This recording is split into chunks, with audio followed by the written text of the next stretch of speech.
राम जय जय राम।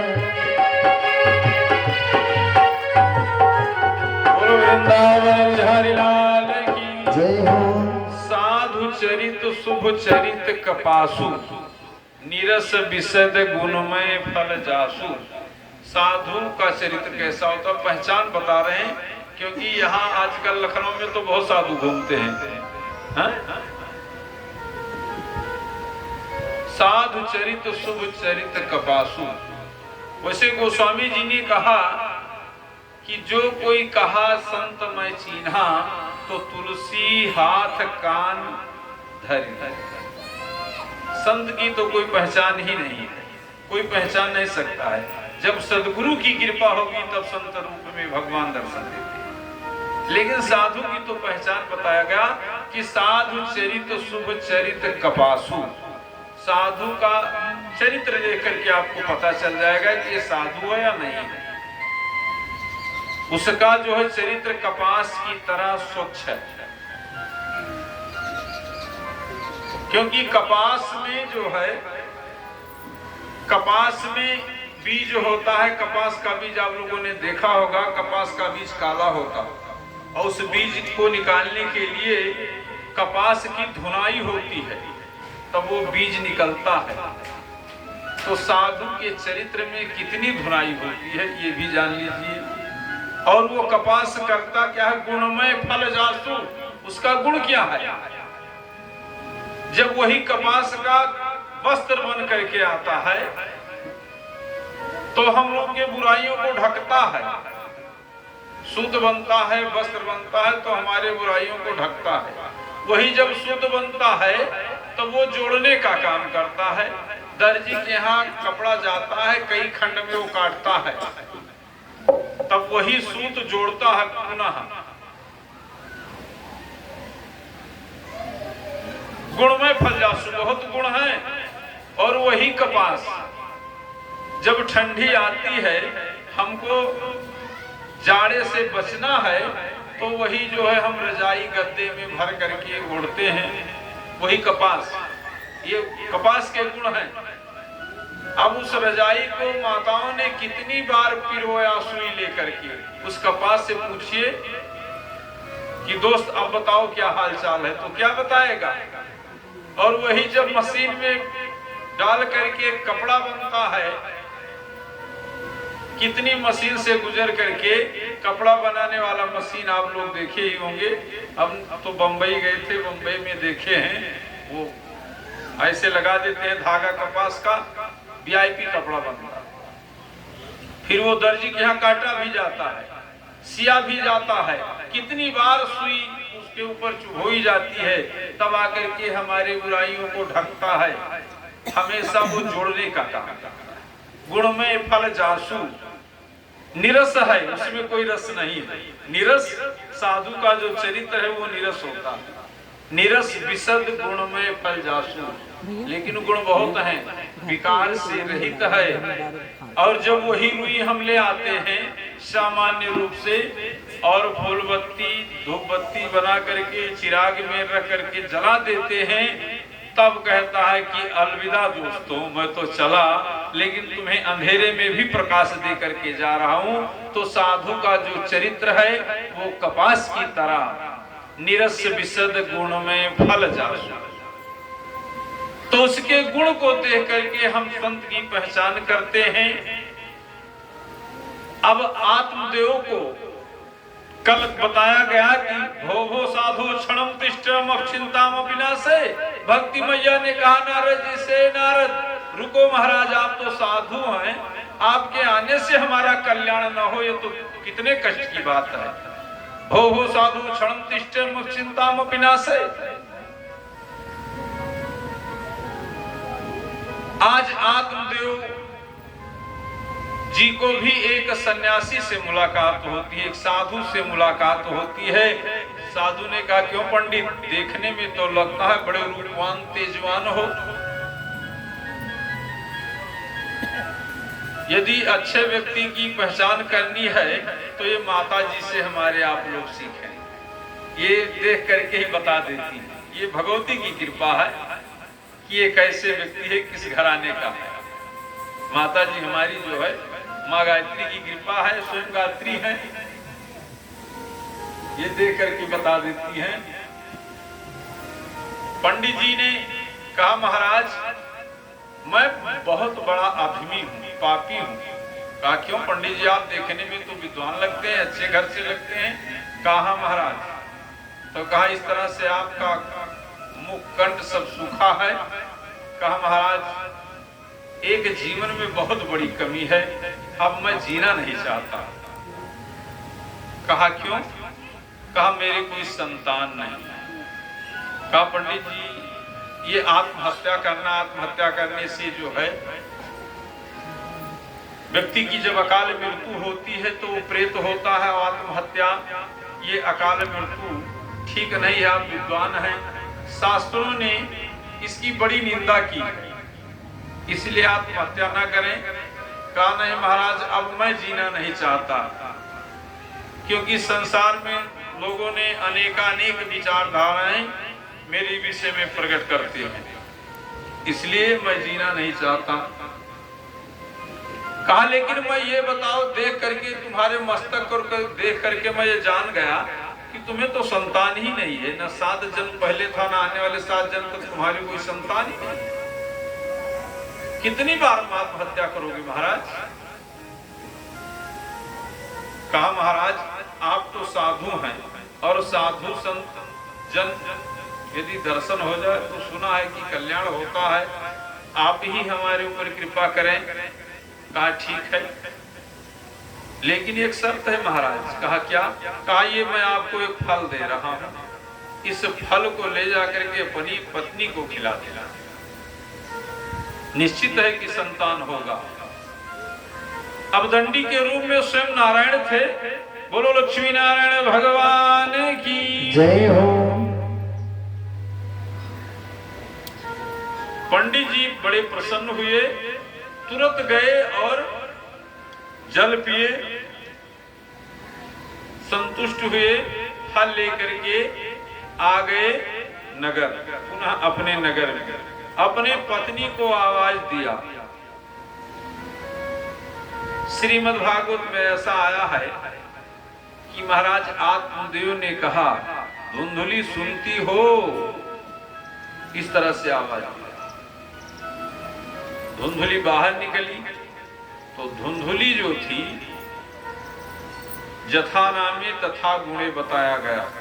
शास्त्रों ने कहा है कि संसर्गे दोष गुणा भवन्ति, संसर्ग से दोष और गुण व्यक्ति के अंदर आ जाते हैं। रामचरितमानस में बताया गया है कि सट सुधर सत संगति पाई, पारस परस कुधात सुहाई। दुष्ट बच्चे हों तो अच्छे संस्कार में डाल दीजिए, विद्यालय में, अच्छे विद्यालय में अच्छे लोगों के साथ अच्छी शिक्षा दीजिए तो उनमें सुधार हो जाती है। दुष्ट व्यक्ति हो तो अच्छे लोगों के बीच में उठना बैठना आना जाना हो तो सुधार हो जाता है। लेकिन गोस्वामी तुलसीदास जी ने पुनः कहा कि मूर्ख हृदय न चेत, जो गुरु मिले बिरंच शिव। स्वयं ब्रह्मा और विष्णु गुरु के रूप में आ जाए तो मूर्ख को चेतना नहीं आती, कोई सुधार नहीं सकता। लेकिन पारस परस कुधात सुहाई, पारस जो है, पारस क्या है? मणि। पारस मणि को यदि कुधात लोहा आदि में छुआ दिया जाए तो उसको भी वो सोना बना देता। धुंधुली जो थी वो जैसा उसका नाम था उसके अंदर ऐसे गुण थे। अब पंडित जी ने धुंधुली को आवाज दिया, धुंधुली दौड़ करके आई।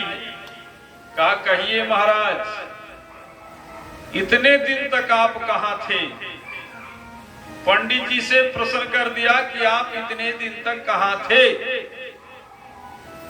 पंडित जी ने कहा रे देवी ये देखो मैं तुम्हारे लिए लाया क्या हूं। उसने कहा महाराज जल्दी दिखाइए क्या लाए हैं। तो धुंधुली लालची प्रवृत्ति की थी। उसने सोचा कुछ पंडित जी सानी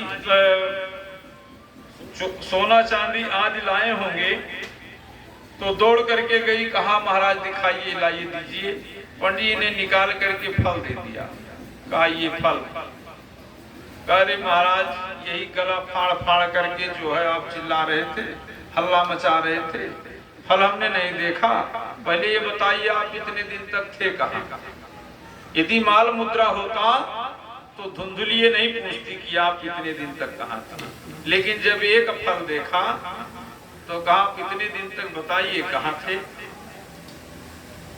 तो कहा ये फल लाने गया था, बड़े भाग्य से मिला है देवी, इसको ले जाओ, खाओ, और खाने के बाद निश्चित है कि तुम्हें पुत्र होगा। जो महिलाएं तुम्हें ताना मारती हैं, उलाहना करती हैं, उससे छुटकारा मिल जाएगी। इससे और बड़ा फल क्या हो सकता है? बोलो लक्ष्मी नारायण भगवान की। धुंधुली ने ले तो लिया पंडित जी के हाथ से, लेकिन ले जाकर के रख दिया घर में। कुतरी योगिन तर्क और कुतर्क करने लगी कि ये खाने से बच्चा होगा। सबसे बड़ी श्रद्धा होती है, विश्वास होता है। श्रद्धा विश्वास रूपिणो। श्रद्धा और विश्वास आवश्यक है जीवन में। यदि श्रद्धा और विश्वास नहीं है तब भी जीवन अधूरा है। बोलो लक्ष्मी नारायण भगवान की जय हो। श्रीमन नारायण नारायण नारायण, श्रीमन नारायण नारायण नारायण, श्रीमन नारायण नारायण नारायण, श्रीमन नारायण नारायण नारायण, लक्ष्मी नारायण नारायण नारायण, लक्ष्मी नारायण नारायण नारायण, लक्ष्मी नारायण नारायण नारायण, श्रीमन नारायण नारायण नारायण।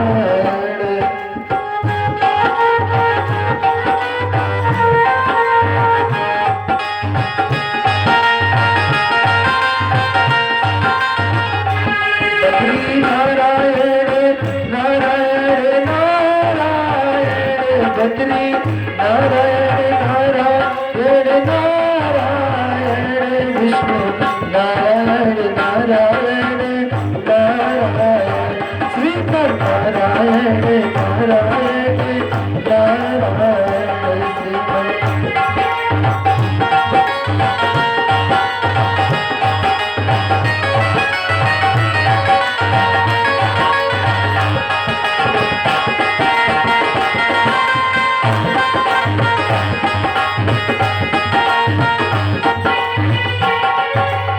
बोलो लक्ष्मी नारायण भगवान की जय हो।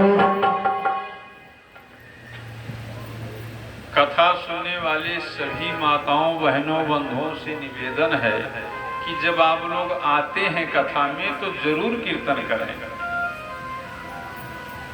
हम तो ये देख रहे हैं कि जैसे आप लोग सोच रहे हो कि पंडित जी तो बंद करके आए हैं, चिल्लाना और कहना तो इन्हीं का काम है, हम क्यों बोलें? नहीं, ऐसा नहीं है। कीर्तन करने से ही कथा में सिद्धि मिलती है। बोलो लक्ष्मी नारायण भगवान जय हो। इसलिए कीर्तन करना चाहिए। लेकिन कुछ लोग ऐसे हैं जो कीर्तन नहीं कर रहे हैं। कलयुग केवल नाम आधारा, सार्थक है जीवन जो लोग कीर्तन करते हैं। अब ये गुप्ता जी के लिहाज में आते हो तो कोई बात नहीं है भाई, आप लोग समझिए कि रजिस्ट्रेशन करा दीजिए उनके सामने। लेकिन जो आए निवेदन है कीर्तन जरूर करें। हाँ? अब गुप्ता जी पर यदि एहसान करने आते हो तो इनके सर पे जरूर एहसान डालिए।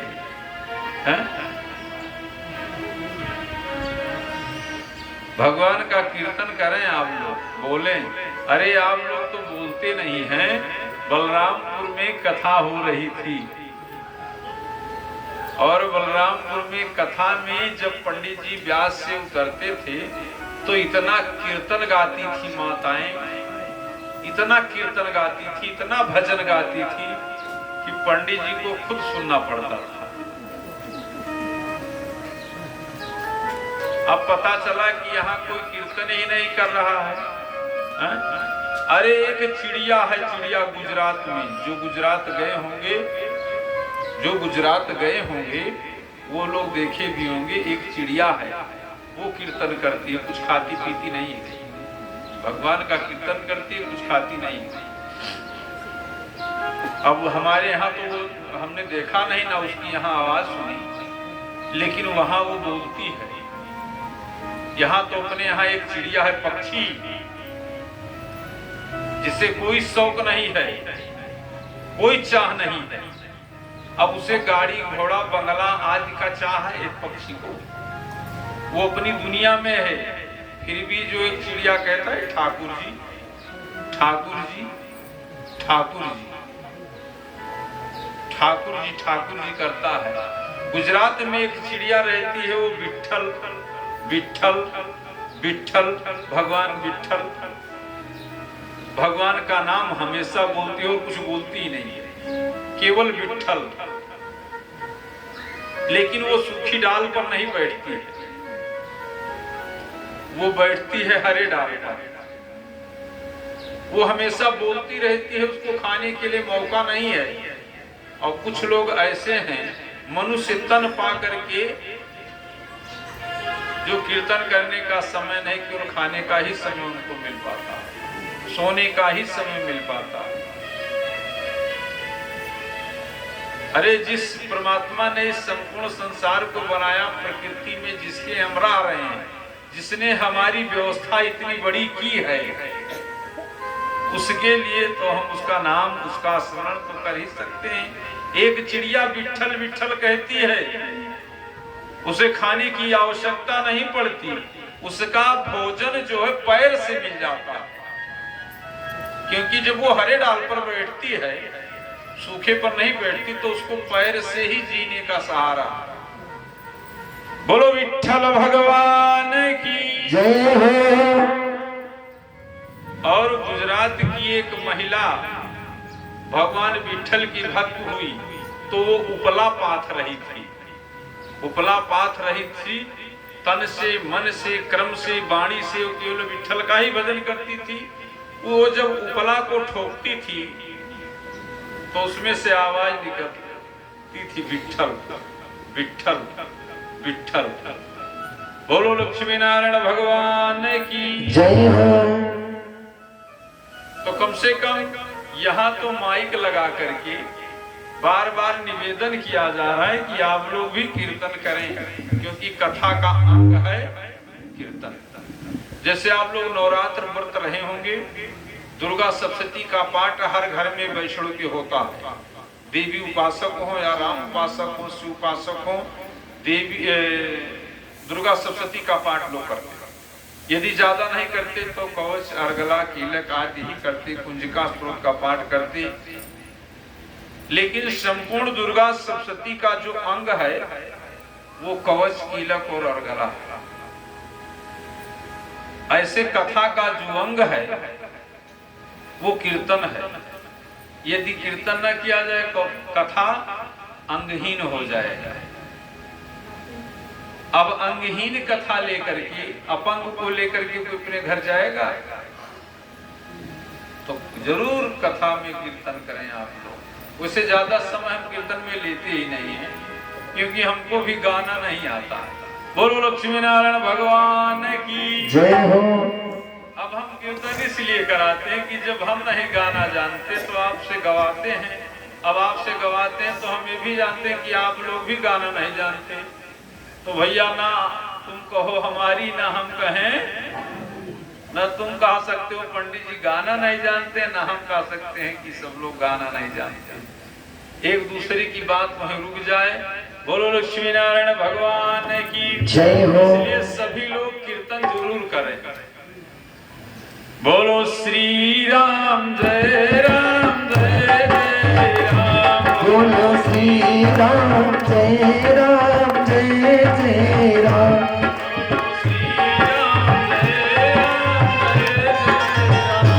बोलो श्री राम जय राम जय जय राम बोलो श्री राम जय राम जय जय राम बोलो श्री राम जय राम जय जय राम बोलो श्री राम जय राम जय जय राम बोलो श्री राम जय राम जय जय राम हर भजने राम भजाले राम भजले राम भजले राम भजले राम भजाले राम भजले राम भजले राम दो अक्षर का प्यारा नाम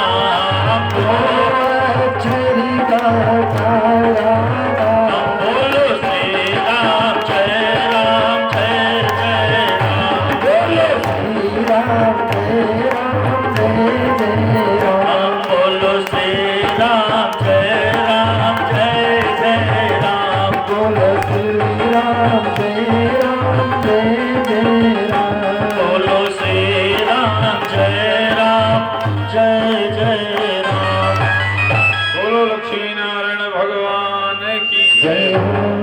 इस तरह से कथा होना चाहिए, क्योंकि भागवत की कथा चल रही है। अब भागवत की कथा, जहां राम तहां अवध निवासु। माता सुमित्रा ने कहा था लक्ष्मण जी से कि जहां राम है वहीं तुम्हारी अयोध्या है, तुम जाओ राम के साथ। तो जहां भागवत जी हैं वृंदावन मथुरा वहीं है। बोलो भागवत भगवान की जय हो। महाराज धुंधुली ने फल ले लिया। सुखदेव सूत जी कहते हैं कि धुंधुली ने फल तो ले लिया, लेकिन फल ले जाकर के एक स्थान पर रख दिया। कहा ऐसा हो ही नहीं सकता है कि फल खाने से भी बच्चा हो। तो संसार में सभी लोग फल खाएं और बच्चा हो जाए। तर्क कुतर्क मन में करने लगी। कई दिन तक वो फल सुरक्षित रखा, फल उसी स्थान पे रखा रहा। धीरे धीरे वो चिंता भी करती थी कि क्या करें, खाएं या न खाएं, खाएं या न खाएं। पड़ोस की भागवत में आया है कि फल भक्षेण गर्भस्या स्यात् गर्भेण वृद्धिता। खाएं न खाएं, फल भक्षण करें या न करें। पड़ोस की एक महिला एक दिन पधारी, कहा क्या बात है धुंधुली, आजकल तुम बड़ी चिंता में रहती हो, देखने से ऐसा लग रहा है कि कुछ सोचती हो क्या। कहा बहन क्या बताऊं, मेरे पति देव गए। देखिए इस संसार में अपने पति को सब कोई अच्छा नहीं कहता। अब धुंधुली कैसे अच्छा कहे। कहे महाराज पंडित जी हमारे गए थे कहीं, एक फल लेकर के आए हैं, बता रहे कि इसको खा लोगे तो तुम्हारा बांझपन खत्म हो जाएगा। तो पड़ोस की महिला ने उचित सलाह दिया। कहा बहन फल खा लेने में क्या दिक्कत है, फल खा लो। कहा लेकिन मुझे विश्वास नहीं है। कहा तो यदि विश्वास नहीं है तो फल खाने के बाद में आपकी परीक्षा भी सफल हो जाएगी और फल भी खा लेना। खा लो। का नहीं, मैं फल नहीं खाऊंगी। कहा फल नहीं खा सकती। कहा क्यों। कहा फल खाने से, मान लीजिए पंडित जी की बात सत्य हो गई, पंडित जी की बात सत्य हो गई तो और दिक्कत बढ़ जाएगा। कहा क्या। कहा फल खाने के बाद मान लीजिए गर्भ रह गया मेरे उदर में, तो मुझे बहुत कठिनाई होगी। कहा कि क्यों।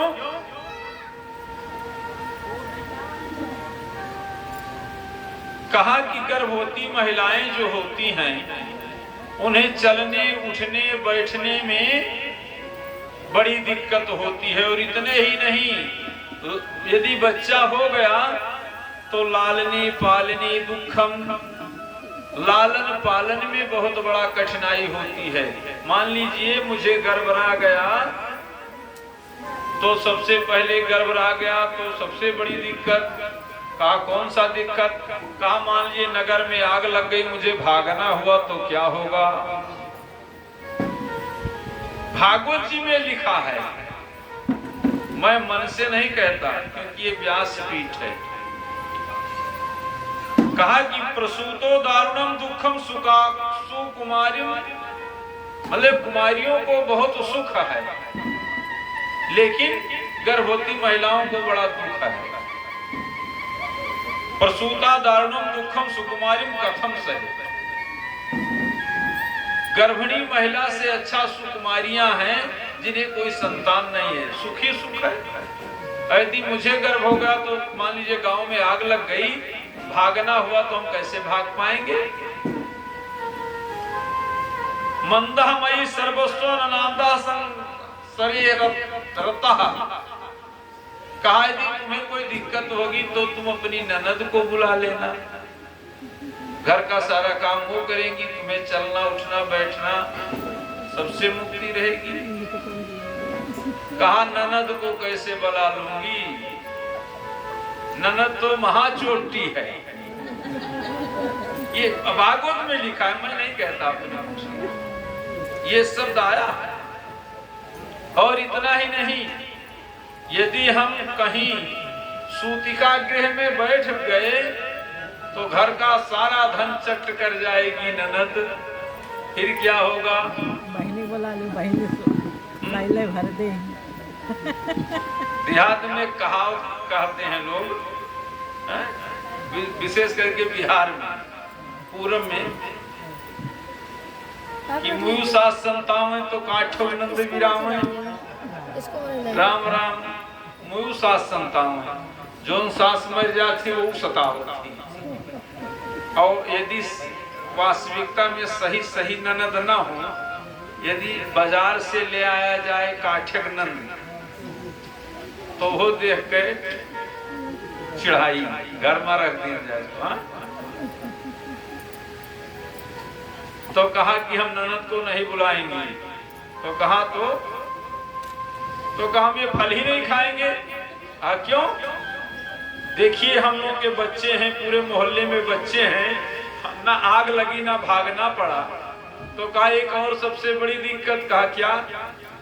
कहा जो माताएं जो महिलाएं गर्भवती होती हैं उन्हें खाने पीने में भी दिक्कत होती है, शरीर पीला हो जाता है, शरीर में जो है कमजोरी आ जाती है।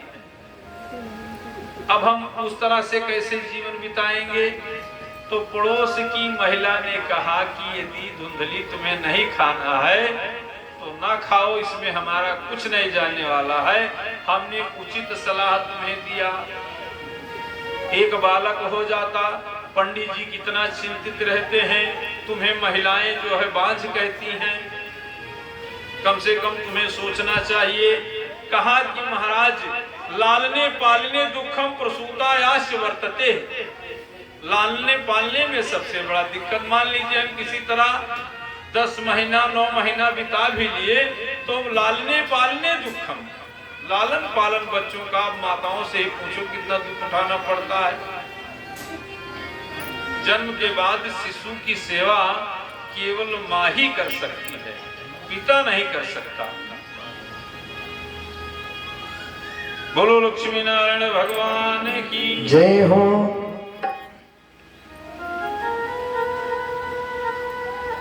तो कहा ठीक है मैं तो जा रही हूँ, जैसी तुम्हारी इच्छा। और इतना ही नहीं, धुंधुली ने तो ये भी कह दिया कि बंध्या व विधवा नारी सुखनी चेत में मती, बंध्या विधवा ये सब बहुत सुखी हैं। धुंधुली ने यहाँ तक कह दिया, भागवत महात्म्य आया। पड़ोस की महिला ने जिस शब्द को सुना तो उठ करके चल दिया। कहा इसके पास भी बैठना अनुचित है, ऐसी महिला के पास में बैठना अनुचित है। उठ करके वो चली गई। एवं कुतर्क योगी ने तत्फलम ने भक्षिता, तर्क और कुतर्क को मन में करती रही, फल को ग्रहण नहीं किया। वो महिला वहां से चली गई। एकदा भगनी तस्यात् गृहम्, एक दिन उसके घर उसकी छोटी बहन पधारी। बोलो लक्ष्मी नारायण भगवान की जय हो। ननद चोटी थी लेकिन ये बहन आ गई, कितनी प्यारी होगी। स्वेच्छया गता मतलब अपनी इच्छा से वो आई, उसे बुलाया नहीं था। तदग्रे कथितम सर्वम चिंते महती ही में। अरे बहन क्या बात है, आजकल तुम किस चिंता में डूबी रहती हो? उसने भी यही प्रश्न कर दिया। धुंधली ने कहा कि बहन, अरे पंडित जी हमारे जो है एक फल लाए हैं, रखा है, वो कहते हैं कि इसको खा लो तो तुम्हें बच्चा होगा। तो कहा ना ना ना बहन, इस जाल में मत फंसना, इस जाल में मत फंसना। अरे तुम बहुत सुखी हो। तो कहा तो ये फल, दुर्भाग्यवश पंडित जी जो गाय रखते थे या रखे थे उसको भी कोई संतान नहीं होती थी, वो भी बांझ हो जाती थी। कहा रे तुम्हारे यहाँ जो गऊ है, यदि इससे बच्चा होगा तो इस फल को उस गाय को खिला दो और परीक्षा हो जाएगी क्या ऐसा होता है, फल खाने से बच्चा होता है। कहा हाँ बहन, तुमने उचित सलाह दिया, लेकिन पंडित जी पूछेंगे तो हम उन्हें उत्तर क्या देंगे? कहा उत्तर देने वाली बात यह है कि ये फल तुम खिला दो, मेरे उदर में बच्चा है, अब तुम मुझे कुछ धन दे देना, मैं धीरे से ला करके बच्चा आपको दे दूंगा। ये धुंधली की छोटी बहन ने किया धुंधली के साथ। डॉक्टर भी अस्पताल में बच्चा हेर फेर कर देते हैं। बोलो लक्ष्मी नारायण भगवान की जय हो। अब धुंधली ने अपनी बहन की बात को मान लिया। सूत जी कहते हैं ऋषियों, जब इस बात को धुंधली ने मान लिया तो फल उठाया और गाय को खिला दिया तुरंत।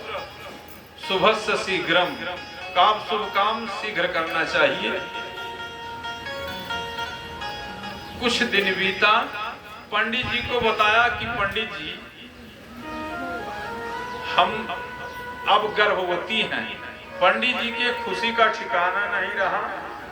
कहा देवी अब तुम्हें कोई कार्य नहीं करना है। कहा तो घर का काम पंडित ने कहा मैं संभाल लूंगा, तुम्हें आराम से रहना है, अच्छी अच्छी बात करना है, धार्मिक ग्रंथ का अध्ययन करना है, मंत्र जाप करना है कि जो हमारा संतान हो वो संस्कारी हो। धुंधली ने क्या किया, फिल्मी पत्रिका मंगा करके वो पढ़ने लगी। अपने कमरे में हीरो का फोटो, हीरोइन का फोटो लगा लिया। बोलो लक्ष्मी नारायण भगवान की जय हो।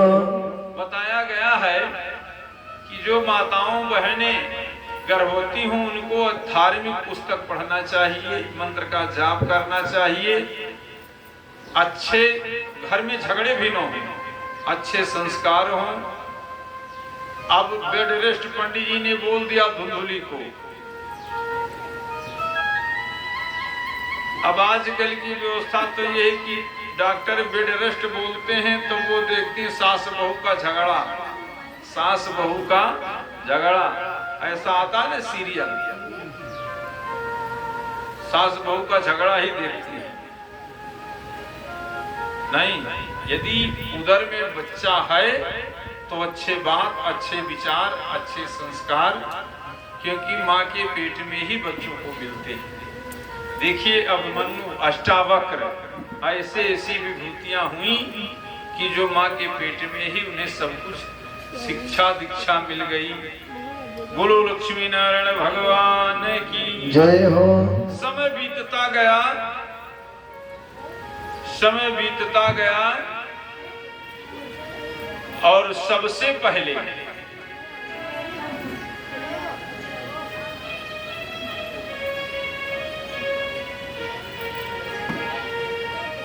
अब धुंधुली का जो बालक था वो 3 महीने छोटा, और जो 3 महीने पहले फल खिलाया गऊ को, वो बालक गऊ के पेट में पहले। गोकर्ण और धुंधकारी में 3 महीने का अंतर हो गया। 3 महीने का समय बीता। जब धुंधुली की बहन को बालक हुआ तो उसकी बहन धीरे से रात्रि में अपने बालक को ले करके, जैसे बालक हुआ वैसे लपेट करके और धीरे से ला करके धुंधुली को रातों रात पहुंचा दिया। क्योंकि उसका जो बहनोई था वो शराबी था, उसे धन की आवश्यकता थी, और धुंधुली से काफी धन ले जाकर के उसकी बहन अपने पति को दिया, बच्चे को बेच दिया, क्रय विक्रय कर दिया। समय बीता, गऊ के भी बालक हुआ।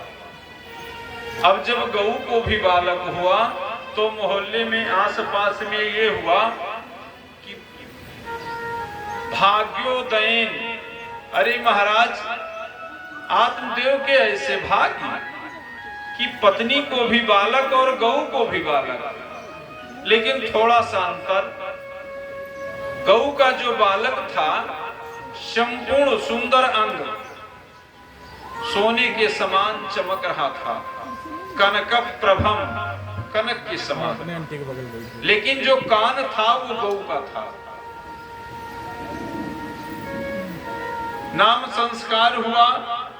धुंधुली ने कहा महाराज ये गऊ का जो आपके गऊ का बालक हुआ इसका नाम संस्कार आप करिए और हम अपने बच्चे का नाम संस्कार करेंगे, क्योंकि ये हमारा बालक है। पंडित जी ने नाम संस्कार किया तो उस गऊ के बालक का नाम गोकर्ण रखा, क्योंकि कान जो है गऊ का था, पूरा शरीर मनुष्य का था। तो पंडित जी ने रख दिया उसका नाम गोकर्ण। धुंधुली ने कहा महाराज आप उसी बालक का नाम रखिए, इस पर आपका अधिकार नहीं। कहा क्यों? कहा ये मेरा बालक है, इसे हमने जन्म दिया है, मैं अपने अनुसार इसका नाम रखूंगी। तो धुंधुली ने अपने बालक का नाम रख दिया धुंधकारी। बोलो लक्ष्मी नारायण भगवान की जय हो।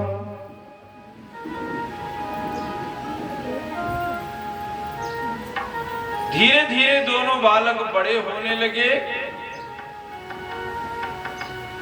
और बड़े होते होते एक दिन ऐसा भी हुआ, नाम संस्कार, यज्ञोपवीत संस्कार, अन्नप्राशन संस्कार, इसके बाद में आ गया शिक्षा संस्कार। दोनों बच्चे विद्यालय में जाने लगे पढ़ने, लेकिन धुंधकारी जो था वो दुष्ट प्रवृत्ति का, गोकर्ण शांत स्वभाव की। क्योंकि गोकर्ण कोई बालक थोड़े थे, वो तो भगवान के आशीर्वाद थे। दोनों के शिक्षा और दीक्षा, आचरण व्यवहार में बहुत अंतर हो गया। इधर धुंधकारी बच्चों से लड़ना झगड़ना, अपशब्द भाषण करना, और यहां तक कि उसकी प्रवृत्ति ऐसी हो गई कि गुरुजनों ने विद्यालय से निकाल भी दिया। गुरुजनों ने कहा कि पंडित आत्मदेव जी से कि पंडित जी आप अपने बड़े वाले बालक को पढ़ने के लिए भेजिए और छोटे वाले को बंद कर दीजिए। कहा क्यों? कहा महाराज हमारा गुरुकुल वो बंद करा देगा। एक बालक के चक्कर में कई बच्चों का भविष्य नष्ट हो जाएगा, इसलिए आप अपने उस बालक को रोक दीजिए, हम नहीं पढ़ा सकती। वो केवल मोहल्ले में लाखैरी ही करता था, घूमता था, कुछ नहीं करता था। धीरे धीरे उसके इतने गंदे आचरण हो गए कि वो वैश्यागामी, मदिरापान, दुराचार, पापाचार, अत्याचार, अनाचार में उसकी प्रवृत्ति लग गई। अब पंडित आत्मदेव जी को बड़ा ग्लानि होती थी। बोलो लक्ष्मी नारायण भगवान की जय हो।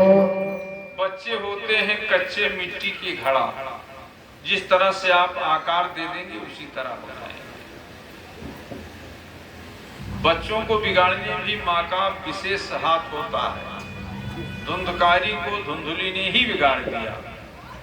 श्रीमद् भागवत में आया है कि पंडित जी धुंधकारी को कुछ कह नहीं सकते थे, क्योंकि धुंधली जो है वो अपनी छत्र छाया में रखती थी। लेकिन गोकर्ण चूंकि वो पशु के पुत्र थे, तो गाय तो केवल प्रेम करती थी। गाय तो कोई शिक्षा अपने बालक को नहीं दे सकती थी, लेकिन पंडित जी शिक्षा देते रहे। अब गैया और मैया केवल प्रेम ही कर सकती हैं।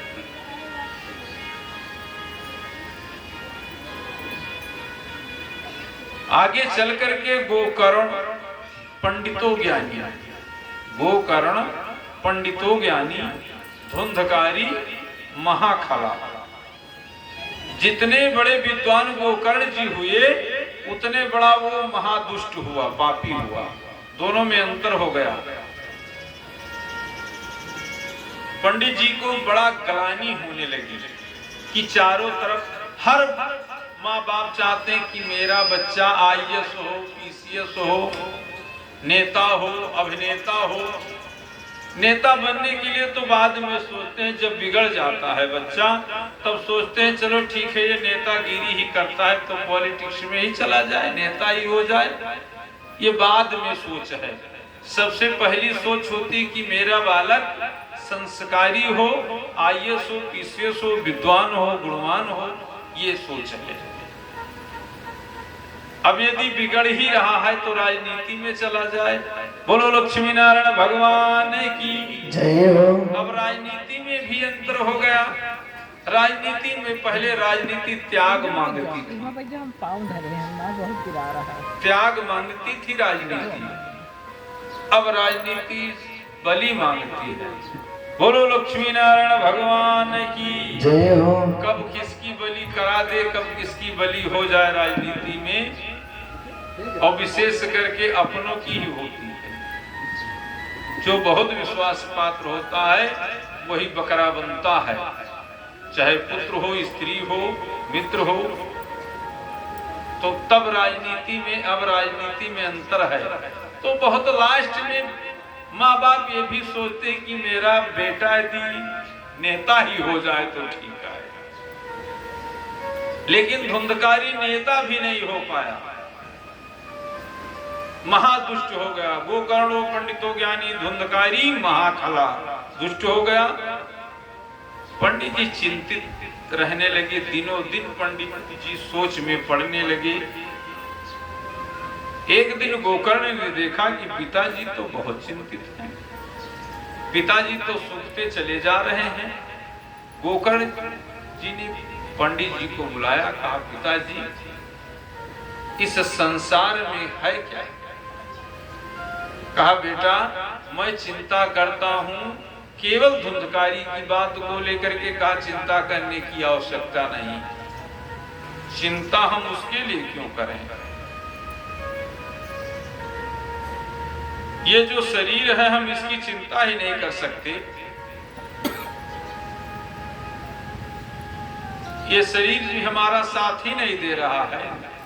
यहां तक बताया कि शरीर को, अपने पिता को बताया कि शरीर में भी दुर्गंधम शोणित लेपितम, ये दुर्गंध है इसके अंदर। ये ऊपर दिखाने के लिए केवल ये सुंदर चमड़ा है, लगा है। यदि इसको हटाया जाए तो इसके अंदर क्या है बताया, कहा कि मांस लेपितम, मांस से ये लेपित है। और इस शरीर के अंदर दुर्गंध ही दुर्गंध है। और यहां तक बताया कि पिताजी अन्य पशुओं की, अन्य जानवरों की तो हड्डी और चमड़ा काम में भी आ जाती है, लेकिन मनुष्य को कोई पूछता है? ये अपना शरीर ही साथ नहीं दे रहा है, तो आप उसकी क्यों चिंता करें? आप अपने शरीर की चिंता नहीं कर सकते, तो आप धुंधकारी की चिंता में क्यों व्यस्त है? अरे छोड़ दीजिए, अब आपका संन्यास अवस्था आ गई। संन्यास अवस्था, 4 अवस्थाएं होती हैं जन्म के बाद। ब्रह्मचर्य, सबसे पहले ब्रह्मचर्य, नहीं, इस शरीर को 4 भाग में बांटा गया है। और इस कलयुग में बताया गया है कि 100 वर्ष की आयु,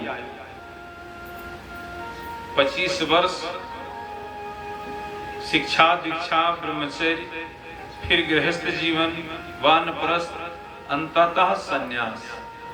गोकर्ण जी ने कहा कि पिताजी आपको संन्यास की अवस्था है, अब आप छोड़ दीजिए इस माया मोह को और चले जाइए जंगल, वहीं भगवत भजन करके अपना आगे का रास्ता बना लीजिए। बोलो लक्ष्मी नारायण भगवान की जय हो। इस तरह से ज्ञान का उपदेश दिया। पंडित जी जाना तो नहीं चाहते थे, लेकिन चले गए। भगवान के लिए जब व्यक्ति निकलता है तो 2 बातें होती हैं, तभी निकलता है। या तो प्रेम हो, भगवान के प्रति आस्था हो, तो भगवान के लिए निकल पड़ता है, सब कुछ छोड़ देता है। आया तो कष्ट हो, घर से इतना पीड़ित हो जाए व्यक्ति, इतना पीड़ित हो जाए कि उसे छोड़ना पड़े, तब वो अंततः ईश्वर की ही शरण में पहुंचता है। अब प्रेमी तो एक आध मिलते हैं, सैकड़ों में एक आध, जिन्हें जो भक्ति का रंग चढ़ता है, एक आध होते हैं। बोलो लक्ष्मी नारायण भगवान की जय हो। जब अपार कष्ट हुआ पंडित जी को, आत्मदेव को, तो वो घर त्याग दिए और त्याग करके जंगल चले गए। इधर गोकर्ण जी का रास्ता साफ हो गया, गोकर्ण जी का रास्ता साफ हो गया। अब यहाँ गोकर्ण जी का भी स्वार्थ था कि पिताजी के चक्कर में वो भी फंसे थे, पिताजी को भेज दिया। और चौथे पन में घर त्याग भी देना चाहिए, इसी में भलाई है। बोलो लक्ष्मी नारायण भगवान की जय हो। चौथे पन में सबसे अच्छा जगह है हरिद्वार शांति कुंज, चले जाए, वही समय का ध्यान करे और भजन करे। पहले के जो राजा महाराजा या गृहस्थ होते थे, चौथे पन जंगल जाते थे, रामचरितमानस। चौथे पन जय है निपकानन, चौथे पन में राजा लोग जंगल चले जाते थे। अब जंगल नहीं जाना, वहां कंदमूल आदि फलों को खा करके जीवन निर्वाह करते थे, त्याग और तपस्या में अपना जीवन अर्पण कर देते थे। लेकिन अब जंगल नहीं जाना है, अब तो ऐसी ऐसी संस्थाएं हैं कि चले जाओ, भजन करो, वहीं सेवा करो, और अंत में गोविंदाय नमो नमः। और जब चौथे पन जय है निरपकानन तो ठीक है, नहीं तो चौथे पन जय है निरपकानन। जब चौथेपन में घर नहीं छोड़ेगा तब बहू और बेटे सभी कानेंगे। चौथेपन जय है निपकाणन। जब नाई गए तो कोई का करे भाई, जाना तो चाहिए लेकिन जा नहीं रहे हो तो क्या करें। इसलिए चौथेपन में बताया गया कि चले जाओ, ये हमारा शास्त्र कहता है। आत्मदेव जी चले गए तो चले जाने में भलाई नहीं, धुंधकारी छोड़ेगा नहीं। यदि गोकर्ण है घर में तो वो छेड़ेंगे नहीं, लेकिन धुंधकारी है घर में तो वो छोड़ेंगे नहीं। बोलो लक्ष्मी नारायण भगवान की जय हो। इधर गोकर्ण ने सोचा चलो पिताजी से मुक्ति हुई, पिताजी चले गए, हम भी स्वतंत्र हुए, क्योंकि धुंधकारी किसी की मानने वाला नहीं। धुंधकारी से कहा गोकर्ण जी ने, भैया अब मैं भी सोच रहा हूँ तीर्थाटन के लिए निकल जाऊं। कहा तो तुम्हें रोक कौन रहा है, चले जाओ। ये भी चले गए तीर्थाटन। सभी तीर्थों का दर्शन, स्नान, ध्यान, संध्या, उपासना करते हुए आगे बढ़ते गए। पूजा में सबसे विशेष एक ही बात बताई गई है शास्त्रों में, संध्या वंदन। संध्या वंदन राम ने भी संध्या किया, शिव ने भी किया, कृष्ण ने भी किया। संध्या वंदन, संध्या वंदन है क्या? संध्या वंदन गायत्री जाप ध्यान स्मरण। तो संध्या वंदन करते हुए आया कि गोकर्ण जी सभी तीर्थों का भ्रमण करने लगे। श्रीमन नारायण नारायण नारायण, श्रीमन नारायण नारायण नारायण, श्रीमन नारायण नारायण नारायण, श्रीमन नारायण नारायण नारायण, श्रीमन नारायण नारायण नारायण, श्रीमन नारायण नारायण नारायण, श्रीमन नारायण नारायण नारायण, श्रीमन नारायण नारायण नारायण, श्रीमन नारायण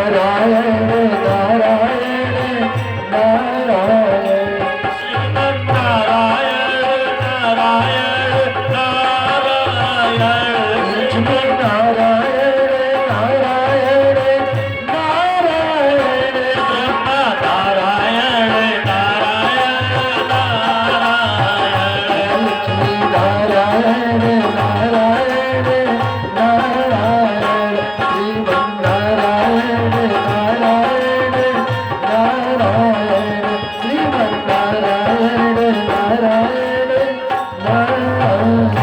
बोलो लक्ष्मी नारायण भगवान की जय हो।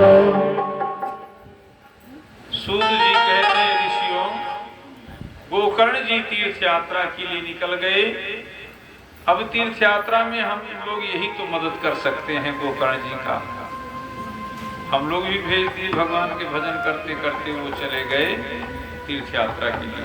धुंधकारी ने क्या किया कि घर का जितना भी सामान था, धन था, सब ले जा करके वैश्याओं में खर्च करने लगा, खूब खर्च किया। देखिए धन खाने और खिलाने से नहीं घटता। शास्त्र कहता है धन अपना खाइए और खिलाइए, कभी घट नहीं सकता, कम नहीं होगा। धन की 4 गति होती है, दान, भोग और नाश। यदि है तो आप खर्च कीजिए, पहले अपने स्वार्थ में लगाइए। यदि आप अपने स्वार्थ में नहीं लगाते हैं तो उसमें से कुछ दान करते रहिए, यज्ञ कीजिए, भंडारा करिए, तीर्थ यात्रा करके आइए। यदि आप तीर्थ यात्रा में खर्च करते हो भी दान में ही सब जाता है। आया तो फिर अपने भोग में लगाइए। यदि आप अपने में नहीं खर्च किया तो एक ही गति होगी, नाश। या तो कोई कंपनी लेकर चली जाएगी, डूब जाएगा भाई, या तो पैसा कहाँ लोग रखते हैं। पता चला सहारा ले गया, ये ले गया, वो ले गया, तमाम कंपनियां हैं, वो उसमें जमा होगा, लेकर चला जाएगा। तमाम कंपनी के मालिक लेकर चले जाएंगे, विदेश बस जाएंगे। तो सबसे पहले जो है धन की गति, तो ईश्वर ने बहुत धन दे दिया, तो क्या करें? यदि हम सद्मार्ग में नहीं खर्च करेंगे तो वो कोई लेकर चला जाएगा, उसका परिणाम ही गलत हो जाएगा। तो धन की 3 गति, दान, भोग और नाश। आया तो स्वयं खर्च कर ले, चौथी गति खूब खाएं और खिलाएं। लेकिन धन यदि धन कहीं पे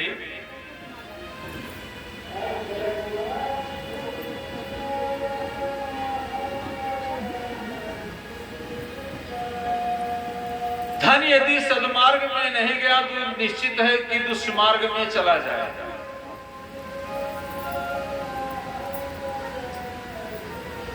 अब कुछ संत लोग कहते हैं, अवध प्रांत में कहते हैं कि धन की 3 गति, दान, भोग, नाश, या तो आला, माला या भाला। भाला नाम लुटेरा, आया तो माला, आया तो आला। आला कौन? पीजीआई के डॉक्टर। 6 बजे तक यदि आप अपने में नहीं खर्च किया तो डॉक्टर ले जाएगा। 6 बजे तक, चाहे 6 बजे आते हैं। तो सबसे पहले आप अपने में खर्च कीजिए, उससे जो बचे वो माला, जो माला जपने वाले हैं बाबा को दीजिए। यदि बाबा से भी बच गया तो आला डॉक्टर ले जाएगा, यदि उससे भी बच गया तो लुटेरा ले जाएंगे। ये 3 गति बताई गई। अब पंडित जी के यहाँ का धन संचय था, धुंधकारी जैसा बालक हुआ और वो खूब खर्च किया। कहाँ? वैश्यागामी हो गया, दुराचारी हो गया। धन जब अनर्गल जगह खर्च होगा, पाप जगह लगेगा तो निश्चित है खत्म हो जाएगा। और इसमें तो राजा की एक बड़ी बड़ी कोठी चली गई, दुरुपयोग में खर्च किया गया, राज्य चला गया, देश चला गया। जब कुछ भी नहीं बचा धुंधकारी के पास, तो एक दिन अपने माँ से कहा कि ये बताओ पिताजी कहाँ धन छुपा के रखे? पहले बैंक नहीं था, धन में घर में खोद करके नीचे गाड़ देते। कहा बताओ कहाँ? कुछ नहीं है। कहा नहीं बताओ। और अपनी माँ को इतना पीटा कि पीटते पीटते धुंधली गोविंदाय गोविंदाय नमो नमः हो गई। अब उसके पास तो धन नहीं था, लेकिन वो वैश्याओं के पास पहुंचा। जब वैश्याओं के पास पहुंचा तो वैश्याओं ने धन का आग्रह किया कि क्या लाए हो आज? कहा कि आज तो मैं कुछ नहीं लाया। तो कहा तो तुम आए क्यों? तुम आए क्यों? कहा मैं आज तक आप ही लोगों को धन दिया। कहा आज क्या लाए हो? कहा आज कुछ नहीं है। तो धक्का मार करके भगा दिया। सूद जी कहते हैं सनकादि ऋषियों, जब धक्का खा करके आदमी कहीं से वापस होता है तब उसे समझ में आती है। लेकिन आज मूर्ख हृदय न चेत, आज इस मूर्ख के मन में कोई चेतना नहीं आई और रात्रि में सोचते सोचते राजा के यहाँ डाका डाल दिया। तो सोना चांदी सर्फी हाथ लग गई, ले जाकर के वैश्याओं के सामने रख दिया। कहा ये लो धन। वैश्याओं ने कहा ये धन तो लगता है कि किसी राजा के यहाँ का राजकोष का धन है। तो पहले वैश्याओं ने धुंधकारी को मदिरा पान कराया। महात्म्य आया कि सबसे पहले मदिरा पान कराया, खूब पिलाया। पिलाने के बाद क्या किया? कहा कि अब ऐसा करो कि इसको मार देते हैं सब मिलकर के। 5 वैश्याएं थी। सभी वैश्याओं ने योजना बनाई। अब योजना बनाया, मदिरा पिलाया, मारने के लिए कहा यदि इसको मार नहीं दिया जाएगा तो कहीं निश्चित है कि ये मदिरा पी करके और बता देगा तो हम सबको फांसी हो जाएगी।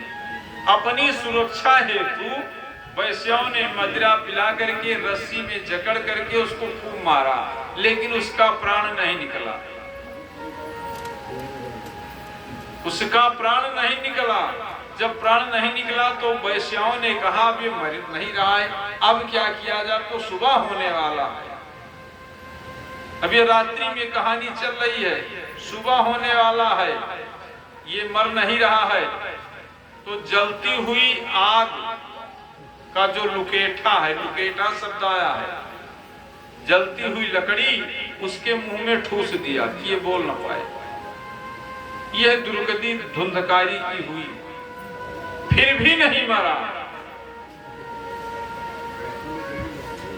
फिर भी वो मरा नहीं। तो वैश्याओं ने कहा कि अब क्या करें। वैश्याओं ने हाथ पैर रस्सियों से जकड़ करके और एक कुआं था उसी कुएं में डाल दिया। तब वो जाकर के गोविंदाय नमो नमः हो गया। अब जब उसकी अकाल मृत्यु हुई तो वो बड़ा भयंकर प्रेत हुआ, क्योंकि यह जीवात्मा बड़ी सरलता से नहीं निकलती। या तो भगवत भजन किया जाए, ठाकुर जी की कृपा हो जाए, नहीं तो ये जीवात्मा इतनी आसानी से नहीं निकलती। और हर व्यक्ति को तो अपना कर्म भोगना ही पड़ता है। बोलो लक्ष्मी नारायण भगवान की जय हो। जब धुंधकारी गोविंदाय नमो नमः हुआ तो बड़ा भयंकर प्रेत हुआ। अकाल मृत्यु जिस भी जीव की होती है उसको प्रेत योनि में निश्चित है कि जाना पड़ता है। और प्रेत योनि में जाने के बाद 10 गुना उसकी आयु बढ़ जाती है। यदि व्यक्ति 100 वर्ष जीने के बाद मरता है तो उसकी आयु पूरी हो गई।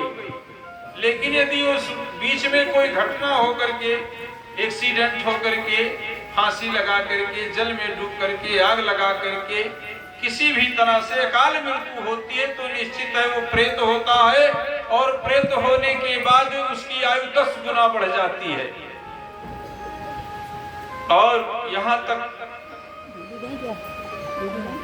बताया गया है कर्मकांड में कि उस प्रेत आत्मा का जो सूक्ष्म शरीर है वो हमको तो देखती है लेकिन हम उसको नहीं देखते। और उसको भी भूख प्यास, ठंडी, जाड़ा, गर्मी आदि लगती है उस आत्मा को भी।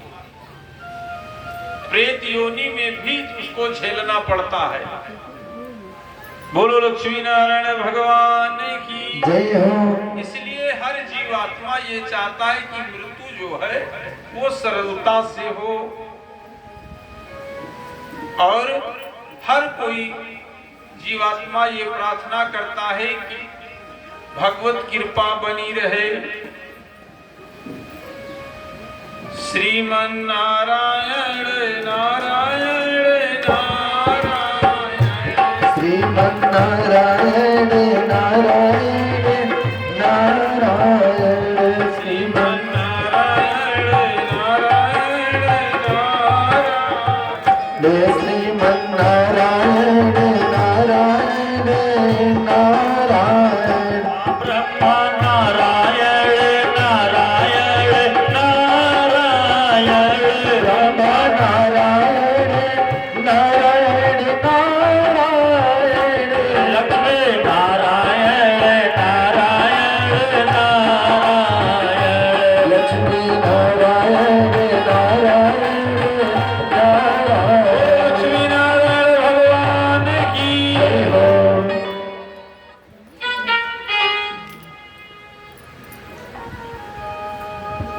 कुछ समय बीता।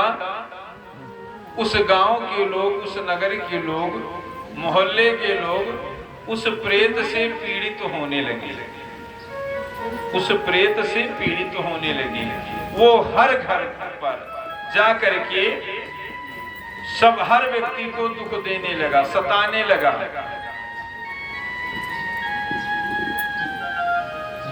वो आतंक मचा दिया उस नगर में। अब व्यक्ति यदि कुछ करता तो उसे रोकने के लिए प्रशासन भी हो, लेकिन वो जीवात्मा उस नगर में आतंक मचा दिया। आए गए दिन कोई ना कोई घटना होने लगी। एक बात और, जहाँ पे कोई घटना एक बार हो जाती है वहाँ बार बार होने का चांस हो जाता है। इसलिए कर्मकांड में नारायण बलि आदि की व्यवस्था बताई गई। यदि नारायण बलि नहीं होती तो उस जगह बार बार घटना होने का अवसर होता है। जिस चौराहे पर एक बार एक्सीडेंट हो जाए उस पर बार बार होने का अवसर रहता है। यदि गंगा में कोई डूब कर जिस जगह मर जाए वहां बार बार व्यक्ति डूबता है, ये चांस हो जाता है। जिस गाड़ी से एक बार कोई घटना हो जाए उस गाड़ी से बार बार होने का चांस रहता है, क्योंकि उस आत्मा का वहां निवास हो जाता है और उसकी मुक्ति है। देखिए, मुक्ति की बात जरूर बताई जाएगी, क्योंकि भागवत मोक्षदायिनी है, मुक्ति ही प्रदान करती है। उसकी मुक्ति है नारायण बलि की जाती है। यदि नारायण बलि से ऐसा संभव नहीं है, नहीं हो पाया इन प्रकार किसी भी कारण, तो अंततः श्रीमद् भागवत की कथा ही उसे मुक्त कर सकती है। ये बात शास्त्रों में है। अब वो पूरे नगर को सताने लगा, आतंक फैला दिया। उस गांव के कुछ लोग तीर्थ यात्रा के लिए गए थे, तीर्थ यात्रा के लिए 4 धाम के लिए निकले थे। अब गोकर्ण जी गंगा स्नान करके और बाहर निकले थे, गंगा से बाहर जा रहे थे। उधर से उनके गांव के कुछ बड़े बुजुर्ग आ रहे थे, तो गोकर्ण जी ने तो नहीं पहचाना क्योंकि काफी समय बीत चुका था, लेकिन गांव के लोगों ने पहचान लिया। कैसे? क्योंकि जो उनके कान गऊ के थे। संसार में ऐसा एक ही व्यक्ति हुआ जिसका गऊ जैसा कान। लोगों ने कहा, भैया देखो ये आत्मदेव जी के बेटे गोकर्ण जी हैं। कार्य तो बहुत बड़े महात्मा हो गए हैं। आवाज दिया, भैया गोकर्ण। गोकर्ण जी रुक गए, कहा मैं तो आपको नहीं पहचानता, आप कौन? कहा भैया मैं तुंगभद्रा नदी के पास से आया हूँ। कुछ याद आया? कहा कुछ नहीं। कहा हम आपके गांव के हैं। कहा अच्छा अच्छा, और कहिए माता धुंधली कैसे हैं? मेरा भाई धुंधकारी कैसा है? कहा भैया आपका धुंधकारी जो है उसकी अकाल मृत्यु हो गई, वैश्याओं ने उसे कूप में डुबो करके मार दिया, और माता जी का भी आपके स्वर्गवास हो गया। और इतना ही नहीं भैया, वो तो प्रेत हो गया है। वो प्रेत इस तरह से हुआ कि पूरे गांव में, पूरे मोहल्ले में, नगर में आतंक मचा रखा। हम लोग तीर्थ यात्रा के लिए निकल आए हैं, सुकून से तो कुछ हैं। ये बात जब गोकर्ण जी ने सुना तो उन्हें बड़ा कष्ट हुआ। कहा मेरा भाई और मेरी माता, इन सबका अकाल मृत्यु हो गया, तो ये सब प्रेत हो गए। गोकर्ण जी ने सोचा कि चलो ये हैं अपने कुल के, अपने खानदान के, इसलिए इनका कल्याण इन प्रकार किसी न किसी तरह करना चाहिए। हम चल करके करते हैं। यदि ऐसा नहीं करते हैं तो हम अपने धर्म से अच्युत हो जाएंगे। इसलिए मेरा ये दायित्व है कि चल करके उन्हें मोक्ष दिलाई जाए। विचार किया कि एक भागीरथी जी अपने पुरखों को तारने के लिए गंगा जी को ले आए ब्रह्मलोक से, तो इतना तो हम भी कर सकते हैं। गोकर्ण जी वहीं से अपना कमंडल और कंबल, बताया गया कि उनके पास 2 ही वस्तु, एक कमंडल और एक कंबल लेकर के वहीं से वापस आए। तो रात्रि में अपने नगर पहुंचते हैं। रात्रि में जब नगर पहुंचते हैं तो देखा कि घर आज जो था सब ध्वस्त हो चुका था, और गांव का जो रास्ता था उन्हीं के घर से होते हुए जा रहा था, लेकिन वो रास्ता भी बंद हो चुका था, क्योंकि प्रेत की अवस्था में वो गांव के किसी व्यक्ति को नहीं छोड़ा, तो लोग उधर आना जाना भी बंद कर दिया। गोकर्ण जी पहुंचे और अपने उसी जन्मभूमि पे कहा, ये तो हमारी जननी है, हमारा जन्म हुआ है, जननी जन्मभूमि च। अपने जन्मभूमि पर पहुंच करके उस कंबल को डाला और कंबल डाल करके गोकर्ण जी बैठ गए कमंडल रख करके। गांव में सभी लोग, नगर में सभी लोग सो रहे थे। गोकर्ण जी किसी के यहाँ नहीं गए, अपने जन्मभूमि पर पहुंचे। इतने वो भयंकर रूप बनाया, धुंधकारी ने भयंकर रूप बनाया। भागवत महात्म्य में आया कि कभी भैंसे का रूप, कहीं शेर का रूप, कहीं गाय का रूप, कहीं बछड़े का रूप, कहीं बिल्ली और कुत्ते का रूप बना करके वो भयंकर दृश्य दिखाने लगा गोकर्ण जी। गोकर्ण जी ने कहा, भैया जो भी तुम हो मेरे सामने आओ, मैं डरने वाला नहीं, क्योंकि मैं गायत्री का जाप करता हूं और हनुमान जी का भक्त हूं। दो बातें हैं, ओझा लोग और पंडित लोग क्या करते हैं, गायत्री मंत्र से कहते हैं हमने झाड़ दिया अब तुम ठीक हो जाओ। इतना कमांड है पंडितों को, गायत्री मंत्र से फूंक मार दिया। तो गायत्री मंत्र तो केवल फूंक मारने के लिए है? और ऊर्जा प्रदान करने के लिए श्री हनुमान जी महाराज, भूत पिशाच निकट नहीं आवे, महावीर जब नाम सुनावे, और नासे रोग हरे दुख पीरा, जपत निरंतर हनुमत वीरा। बोलो हनुमान जी महाराज की जय हो। तो गायत्री मंत्र के उपासक गोकर्ण जी के पास वो नहीं फटक पाया। दूर से जब गोकर्ण जी ने कहा सामने आओ, तो वो दूर से जो है रोने लगा। अब रात्रि में कुछ दिखाई नहीं दे रहा, रोने की आवाज आ रही है, भैया मैं आपका भाई गोकर्ण हूँ, धुंधकारी हूँ, मेरा कल्याण करो, मेरी रक्षा करो। क्योंकि प्रेत अवस्था में भी यदि सज्जन पुरुष की मृत्यु हो और कारण किसी कारण बस वो प्रेत हो जाए तो अपनी सज्जनता ही दिखाता है, लेकिन दुर्जन की मृत्यु हो गई अकाल मृत्यु से तो अपनी दुर्जनता ही दिखाएगा मरने के बाद भी। कहा भैया मेरी रक्षा करो, मुझे इस योनि में नहीं रहना है। तो कहा तुम हो कौन? कहा मैं धुंधकारी हूं, आपका भाई। कहा ठीक है, शांत हो जाओ। रोने लगा, अपनी पूरी व्यथा बताई रो रो करके। रात्रि में कहा ठीक है, सुबह होने दो, कुछ उपाय किया जाएगा। शांत हो गया। जब सुबह हुआ, गांव के लोगों ने देखा कि अरे ये तो गोकर्ण जी आए, बड़ी दिव्य मूर्ति है। लोग जा करके मिलने लगे। देखा कि गोकर्ण जी का दिव्य भाव भी है, दिव्य तेज भी है, क्योंकि संध्या वंदन करने वाले ब्राह्मण थे। मां गायत्री का तेज उनके ललाट पे चमक रहा था। गोकर्ण जी ने कहा कि भाई ये बताओ कि मेरे भाई की मृत्यु जो हुई, अब उसका मोक्ष कैसे होगा, आप लोग बताइए।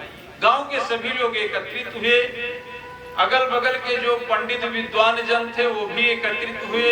किसी ने कहा गीता का पाठ किया जाए, किसी ने कहा दुर्सरस्वती पाठ किया जाए, किसी ने कहा गायत्री का जाप किया जाए। तरह तरह का बात लोग बताने लगे, हो सकता है इसको मोक्ष मिल जाए। लेकिन गोकर्ण जी के समझ में एक बात नहीं आई। कहा ठीक है। एक दिन तो गोकर्ण जी का ऐसे निकल गया परपंच में, समझने और सलाह लेने में। दूसरा दिन हुआ और दूसरे दिन गोकर्ण जी ब्रह्म मुहूर्त में उठ करके स्नान संध्या वंदन किए और संध्या वंदन का चौथा चरण चल रहा था, विराम होने वाला ही था। इतने में सूर्य निकल रहे, सूर्य का प्रादुर्भाव हुआ। इधर गोकर्ण जी ने संध्या वंदन बंद किया और बंद करने के बाद में कहा हो जब सूर्य का दर्शन हुआ तो सूर्य की गति को ही रोक दिया। माँ गायत्री की कृपा से, उनके तेज से, जबकि काल चक्र को कोई नहीं रोक सकता, लेकिन गोकर्ण जी सूर्य की गति को, काल को भी रोक दिया। कटर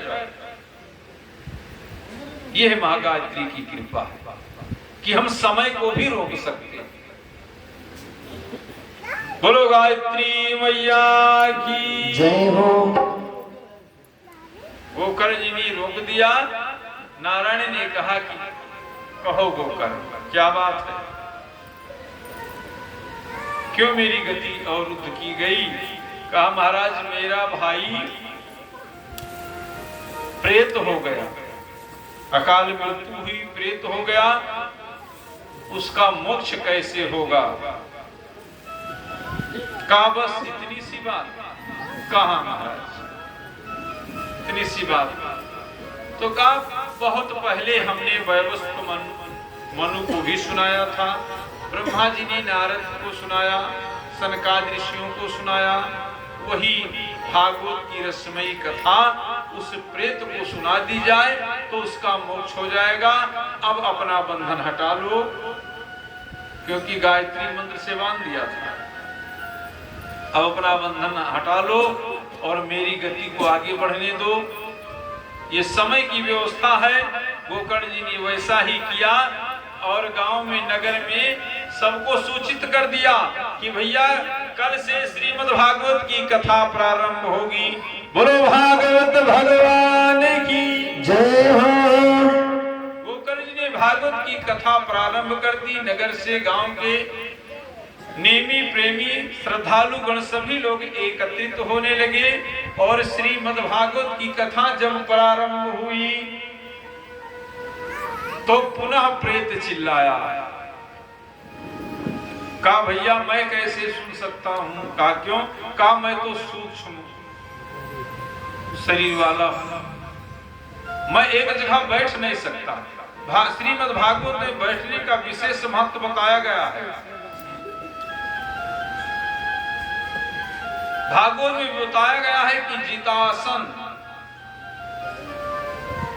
पहले आसन जीतो, कहने के लिए और सुनने के लिए आसन जीतो, फिर श्वास पर नियंत्रण करो। इस तरह से भागवत में बताया गया। कहा भैया मैं एक जगह नहीं रह सकता, क्योंकि जब हवा लगती है तो इधर से उधर, उधर से उधर, क्योंकि मैं भी हवा हूं। तो गोकर्ण जी ने कहा कि ऐसा है, हम भी पहले दिन बता दिए हैं कि जिसके जो भी समझ में आए बैठने की व्यवस्था, कहीं भी बैठ करके भागवत की कथा सुनी जा सकती, क्योंकि बैठने का कोई नियम नहीं है। जहां बैठो वहां आसन अपना पकड़ करके बैठे रहो, खड़े होकर सुने तो खड़े होकर सुनते रहो।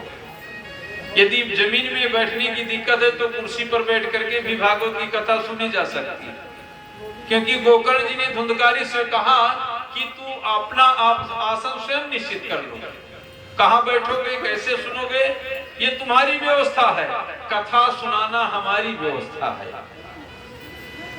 तो एक बांस पड़ा था जिसमें 7 गांठ का बांस था, उसमें एक छिद्र था। वो जा करके उसी छिद्र में बैठ गया और बैठने के बाद कथा सुनने लगा।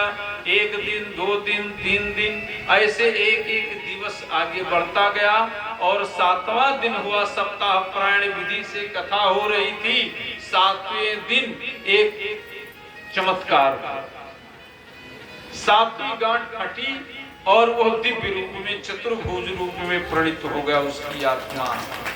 बोलो लक्ष्मी नारायण भगवान की जय हो।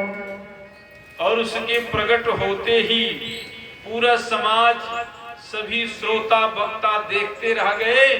गोलोक से एक विमान आया और विमान पर बैठ करके वो जब जाने लगा तो गोकर्ण जी ने पुनः रोक दिया। तिष्ठ, रुक जाओ, रुक गया। अब भगवान के पार्षदों से गोकर्ण जी ने प्रश्न कर दिया, कौन हो? कहा महाराज हम तो गोलोक से आए हैं, सत्यधाम से, परम धाम से हम भेजे गए महाराज, इनको ले जाने। इतने ही में यमराज के भी दूत अपना लेकर के विमान पहुंच गए। कहा ठहरो, छोड़ो इसको, हम ले जाएंगे। कहा क्यों? कहा महाराज हम यमलोक से आए हैं, इसने तो जीवन में कभी कोई सत्कर्म ही नहीं किया, आप इसको क्यों ले जा रहे हैं? अरे इसका पूरा हमारे पास बायोडाटा भी है कि इसने क्या क्या किया। हर व्यक्ति का कर्म जो है प्रतिदिन लेखा जोखा होता, क्योंकि लेखनी का काम जो है वो चित्रगुप्त भगवान करते हैं। चित्रगुप्त, एक पे चित्र और एक पे गुप्त, ये दोनों पर आसन उनका रहता है। जितने भी हम सत्कर्म या दुष्कर्म करते हैं वो लिखते रहते हैं और वो धर्मराज और यमराज के यहाँ भेज देते हैं। अब कैसे भेजते हैं? नेट से भेजते हैं कि हाथों हाथ ले जाते हैं, लेकिन वो पहुंचा देते हैं। कहा महाराज इनका पूरा बायोडाटा हमारे पास है, तुम क्या लाए? कहा हम कुछ नहीं लाए। तो कहा इनको छोड़ दीजिए। कहा नहीं ऐसा नहीं होगा। अब गोकर्ण जी बैठ करके देख रहे हैं कि यमराज और भगवान के पार्षद में द्वंद्वता होने लगी। कहा भैया पंचायत क्यों कर रहे हो, पहले मेरी बात सुनो। कहा नहीं महाराज हमारा इनका निपटारा। यहाँ तक भगवान के पार्षदों ने यमराज के दूतों को पीट दिया, पीट करके वापस कर दिया। जब वापस चले गए तो यमराज के दूतों ने कहा महाराज हम अब नौकरी को जो है इस्तीफा दे रहे हैं, अब नौकरी नहीं करेंगे आपके। यमराज ने कहा क्यों? कहा महाराज हम गए थे धुंधकारी को लाने, तो भगवान के पार्षदों ने, धर्मराज के पार्षदों ने मुझे खूब पीटा। कहा क्यों? कहा महाराज कह रहे थे हम ले जाएंगे। तो कहा भाई पीटा, उसका नाम पता कुछ है? कहा महाराज अब और तो नहीं जानते हैं, लेकिन वो भगवाधारी थे, क्योंकि पीला पहने थे, लगता है वो नारायण के दूत थे, नारायण के दूत थे। तो कार्य चुप रहो। कहा क्यों? कार्य तुम तो नौकरी इस्तीफा दे रहे हो और नारायण नारायण यहाँ करोगे तो महाराज ये जितने नरक में पड़े जीवात्मा हैं इन सबका मोक्ष हो जाएगा केवल सुन करके, तो हमारी भी कंपनी बंद हो जाएगी। बोलो लक्ष्मी नारायण भगवान की जय हो। इधर गोकर्ण ने नारायण के दूतों को रोक तो दिया, तो कहा महाराज इनको क्यों ले जा रहे हैं? कहा ये भागवत की कथा सुने हैं। कहा महाराज तो इन्हीं के लिए केवल विमान क्यों आया, इन्हीं के लिए क्यों आया? कहा इनके लिए इसलिए आया कि ये मुक्ति हेतु कामना लेकर के ये भागवत की कथा सुन रहे थे। तो कहा भागवत की कथा तो सभी लोगों ने सुनी, उनकी मुक्ति क्यों नहीं हुई? कहा महाराज ये तो प्रश्न है। महाराज इनकी कोई कामना नहीं थी, यदि ऐसी कामना होती तो सबके लिए विमान आता। तो कहा अच्छा ये बात है। कहा हाँ महाराज अब आज्ञा दीजिए, क्योंकि भगवान को और भगवान के दूतों को भक्तों की आज्ञा लेनी पड़ती है। भगवान को भी भगवान के भक्त आज्ञा देते हैं, आदेश देते हैं। बोलो लक्ष्मी नारायण भगवान की जय हो। तो कहा महाराज इन सबको मोक्ष हो जाए तो कहा पुनः श्रीमद् भागवत प्रारंभ की जाए। अब देखते देखते धुंधकारी को तो मोक्ष की प्राप्ति हो गई, वो साहित्य गोलोक को परम धाम को पहुंच गया। गोकर्ण जी ने सोचा कि क्या ऐसा सबके लिए संभव है? तो कहा भैया नगर के कितने लोग चलना चाहते हैं वैकुंठ? तमाम लोगों ने हाथ उठा दिया, काम सब चलेंगे महाराज। ये तो बहुत बड़ा चमत्कार हुआ, ऐसे दिव्य रथ पर बैठने का तो अवसर मिले।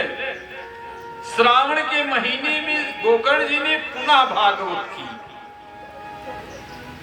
श्रावण के महीने में गोकर्ण जी ने पुनः भागवत की और गांव के नगर के बहुत से लोग बैठ करके श्रीमद् भागवत की कथा सुनी। और कथा सुनने के बाद में यहाँ तक बताया गया कि जो कुत्ते बैठ करके सुन रहे थे, कुत्ते, उनको भी मोक्ष हो गया, सब चले गए। एक विमान आया और विमान पर बैठ करके सभी लोग गोलोक को चले गए। बोलो लक्ष्मी नारायण भगवान की जय हो, श्रीमद् भागवत महापुराण की जय हो। जैसे राम जी जब जाने लगे थे और उनके अनुयायी जितने थे वो सब चले गए थे, लेकिन हनुमान जी रुक गए थे। हनुमान जी नहीं गए थे क्योंकि हनुमान जी को सुख की या वैभव की या मोक्ष की आवश्यकता नहीं है। भरत जी को राम जी ने पूछा कि तुम्हें क्या चाहिए। भरत जी ने कहा महाराज हमें कुछ नहीं चाहिए। अर्थ न धर्म न काम रुचि, गति न चहो निर्वाण। मुझे न अर्थ चाहिए न धर्म की कोई आवश्यकता है, न मुझे कोई कामना है, न मुझे काम की आवश्यकता है और न मुझे मोक्ष चाहिए। अर्थ न धर्म न काम रुचि, गति न चहो निर्वाण। जन्म जन्म से राम जी पद, ये है वरदान। नाने दी भैया कुछ देना चाहते हैं तो मुझे अपनी भक्ति प्रदान कर दें। जिस भी योनि में जहां भी मैं जन्म लूं, आपके प्रति हमारी भक्ति बनी रहे और आपका भजन कीर्तन होता रहे। श्रीमन नारायण नारायण नारायण, श्रीमन नारायण नारायण नारायण, श्रीमन नारायण नारायण नारायण, लक्ष्मी नारायण नारायण नारायण, लक्ष्मी नारायण नारायण नारायण, ब्रह्मा नारायण नारायण नारायण, श्रीमन नारायण नारायण नारायण। बोलो लक्ष्मी नारायण भगवान की जय हो, श्रीमद् भागवत महापुराण की जय हो। सभी को, जो लोग भी गोकर्ण जी के भागवत में थे, सबको मोक्ष हो गया। क्योंकि अब गोकर्ण जी ने भी भागवत प्रारंभ कर दिया।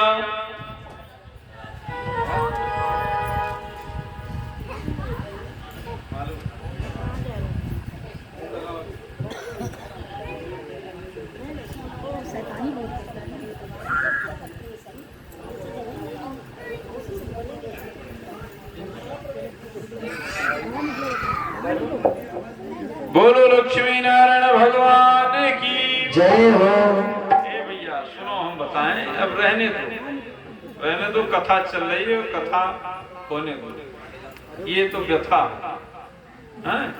अब कम से कम इतने लोग सुनने आए हैं तो कथा सुनने दीजिए, रहने दीजिए। एक माइक नहीं चलेगा, कोई दिक्कत नहीं है। एक पंडित जी एक जगह कथा कर रहे थे, हमारा तो सौभाग्य इतने लोग हैं। पंडित जी कथा कर रहे थे, पंडित जी ने अपना नेत्र बंद किया और मंगलाचरण शुरू कर दिया। आधा घंटा तक मंगलाचरण ही होता रहा। इतने में पब्लिक एक एक उठ करके चली गई।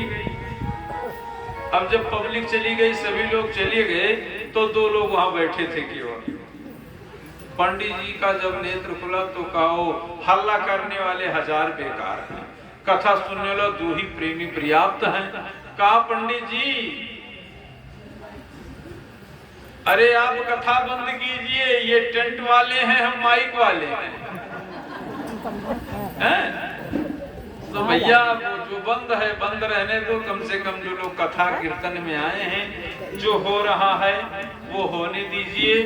बोलो लक्ष्मी नारायण भगवान की जय हो। आज तिथि एकादशी। चलिए जगन्नाथ की ही तो कथा हो रही है, जगन्नाथ भगवान की ही तो कथा है। और इस कलयुग में जगन्नाथ की ही कृपा से हम लोगों को अन्न मिल रहा है खाने। और ये जगन्नाथ की कथा है आपने बताया, लेकिन एकादशी भी है, अरे नहीं नहीं, आपने बहुत समय पर याद दिलाया। एकादशी और जगन्नाथ, ये एकादशी में चावल वर्जित है ना, चावल नहीं खाते हैं, लेकिन एकादशी महारानी जगन्नाथ भगवान के यहाँ उल्टी टंगी है। एक संत थे, वो भूखे थे, जगन्नाथ भगवान के दर्शन हेतु पहुंच गए। जब जगन्नाथ भगवान के यहाँ पहुंचे तो जगन्नाथ भगवान के क्षेत्र में चाहे होटल हो, घर हो, लंगर हो, भंडारा हो, वहाँ चावल ही मिलता है, भात। जगन्नाथ जी के भात का ही तो महत्व है। अब जगन्नाथ जी के यहाँ पहुंच गए, संत भूखे थे। लोगों ने कहा महाराज एकादशी व्रत है, घर पर हुआ खटपट तो चल दिए बाबा के मठ पर। कहने चलो हम साधु हो गए, जाएंगे वही मंदिर में रहेंगे, खाएंगे। लेकिन अब भजन तो करना पड़ेगा, कुछ तो मठ पर भी करना पड़ेगा। यदि है मठ पर कोई तो सेवा करनी चाहिए। सेवा ही तो सबसे बड़ी साधुता है। सबसे सेवक धर्म कठोरा। स्वामी बनना तो आसान है, महाराज जी तो बैठे, चाय पानी मिलेगा, लोग सेवा करेंगे, तो आसान है। लेकिन जो दौड़ दौड़ करके सेवा कर रहा है, सबसे सेवक धर्म कठोरा। महाराज यदि कोई संत भूखा रह जाए तो कितना बड़ा दोष लगेगा। तो कहा एकादशी को उल्टा टांग दिया, कहा चलो तुम तब तक टंगी रहो जब तक भंडारा नहीं हो जाता। बोलो लक्ष्मी नारायण भगवान की जय हो। एकादशी महारानी जगन्नाथ भगवान के यहाँ उल्टा टंगी है, वहां एकादशी नहीं होगी, वहां रोज द्वादशी है, रोज द्वादशी है, एकादशी नहीं है। एकादशी का विशेष ही महत्व है। भागवत में आया है 9वें स्कंध में, महाराज अम्बरीश जो समस्त भूमंडल के एक मात्र छत्रपति राजा थे, चक्रवर्ती सम्राट थे, लेकिन परम वैष्णव थे, परम वैष्णव थे। वैष्णव उसी को कहते हैं, वैष्णव के उसी को कहते हैं जो एकादशी व्रत रहता हो, जिसके घर में तुलसी का पौधा हो, जिसके घर में गीता रामायण भागवत का पुस्तक हो, एकादशी उसी को कहते हैं। जिसके मस्तक पर तिलक हो, गले में कंठी हो, वैष्णव उसी को कहते हैं। महाराज अम्बरीश परम वैष्णव थे, पति पत्नी दोनों लोग एकादशी व्रत करते थे। व्रत का अर्थ है उपवास। एकादशी का अर्थ है गणना, संख्या। जैसे अंग्रेजी में बोलते हैं 1 2 3 4 5 6 7 8 9 10 11, 11 हो गया ना। हिंदी में 1 2 3, और संस्कृत में जो है प्रतिपदा द्वितीया तृतीया, इस तरह से गिनते गिनते 10वीं और अंत में एकादशी। हम गणना को, संख्या को, 11 संख्या को एकादशी कहते हैं संस्कृत भाषा। एकादशी है क्या? एकादशी आध्यात्म में जब आप लोग प्रवेश करेंगे तो आध्यात्मियों ने बताया कि एकादशी 10 इंद्रियां, हमारे शरीर की जो इंद्रियां हैं 10, 5 ज्ञान इंद्रियां और 5 कर्म इंद्रियां, ये 10 इंद्रियां और एक मन, एकादश हो गया। जिस दिन हम अपने इंद्रियों को अपने वश में करके और मन को एकाग्र करके भागवत भजन में संलग्न हो जाए, भागवत पूजा अनुष्ठान में लिप्त हो जाए, संतुष्ट हो जाए, उसी को एकादशी कहते हैं। एकादश पता चला कि हम व्रत हैं लेकिन मन लगा है कहाँ? पकौड़ी कचौड़ी और मालपुआ है? तब एकादशी कहाँ? न हमारा मन एकाग्र है, हमारा तो मन लगा है तस्मय मालपुआ में कि मिल जाए तो चकाचक भंडारा में चले जाए, और कह रहे हैं कि हम एकादशी हैं। जो अपने 10 इंद्रियों और एक मन को अपने वश में कर ले, भगवत भजन में, विष्णु भक्ति में लग जाए, वही एकादशी। एकादशी वर्ष में 24 और तीसरे वर्ष में 26। जो हमारे देशांतर के आधार पर दिन घटते बढ़ते हैं, जो शेष दिन बचता है वही भगवान भोलेनाथ को 1 महीना के रूप में तीसरे वर्ष मिलता है, जिसको हम कहते हैं अधिक मास। अब महाराज अम्बरीश के अधीनस्थ सभी इंद्रियां थी, वो एकादशी व्रत उपवास में थे और विष्णु भक्ति कर रहे थे। पति पत्नी एकादशी में पूजा पाठ, और यहाँ तक बताया गया है कि रात्रि जागरण का नियम, भजन किया जाए, जाप किया जाए, रात्रि जागरण किया जाए, और जागरण के बाद में भगवान नारायण की षोडशोपचार पूजन कर करके और भगवान का भोग लगा करके और किसी ब्राह्मण को, कन्या को, गऊ को कुछ खिला करके अपना पारण किया जाए। लेकिन व्रत चाहे जो भी हो, जब हम समय से व्रत तोड़ते हैं फल तभी मिलता है। जब हम समय से व्रत तोड़ते हैं तभी फल मिलता है। बोलो लक्ष्मी नारायण भगवान की जय हो। महाराज अम्बरीश का दूसरा दिन था, एकादशी बीत चुकी थी। इतने में दुर्वासा जी महाराज अपने 10,000 शिष्यों के साथ पहुंच गए। 1-2 लोग नहीं, बताया गया कि 10,000 शिष्यों के साथ में महाराज अम्बरीश के यहाँ द्वादशी के दिन पहुंच करके और आवाज लगा दिया, सीताराम। जब कोई संत पधारता है तो सीताराम या राधे राधे का करके आवाज देता है। नौकरों ने जाकर के बताया, वो विष्णु पूजन ही कर रहे थे। कहा महाराज दुर्वासा जी पधारे, का स्वागत है। दौड़ करके जाकर के दुर्वासा जी के चरणों में साष्टांग प्रणाम किया। कहा महाराज मेरे लिए क्या आदेश है? कहा कि मैं कल एकादशी था, आज द्वादशी में तुम्हारे घर पारण करना है। महाराज अम्बरीश ने कहा कि हमारी सौभाग्य कि कोई संत महापुरुष अपने शिष्यों के साथ पधारे और हमारे यहाँ पारण करे।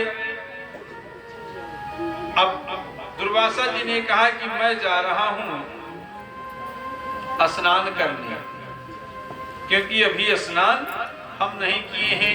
यमुना में चले गए स्नान के लिए।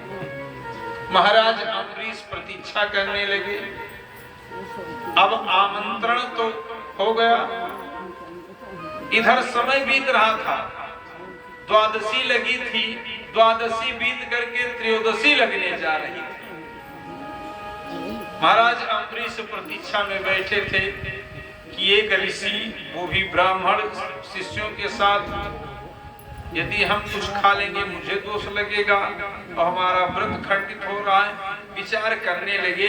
करते करते ठाकुर जी को स्नान कराए थे और स्नान कराने के बाद उन्होंने वही जल अंगूठे पे रख करके, क्योंकि ये ना अस्त्र है, ना शस्त्र है, ना खून और ना कोई पात्र है। इसी पर चरणामृत लिया और पान कर गए कि चलो कुछ खाने को ही व्रत थोड़ा बताया जाता है। दूसरे दिन पान कर गए और प्रतीक्षा करने लगे कि जब दुर्वासा जी आएंगे तो पारण होगा। दुर्वासा जी पहुंचे, महाराज अम्बरीश को देख करके अनुमान लगाया कि ये खा लिया। भागवत में आया कि अनुमान लगाया कि इसने पारण कर लिया। पहुंचते ही डांटने लगे, रे मूर्ख, तुझे राजा किसने बना दिया? तू इस योग्य नहीं है, पाखंडी है, झूठ बोलने वाला है, ऐसे राजा से राज नहीं चलता।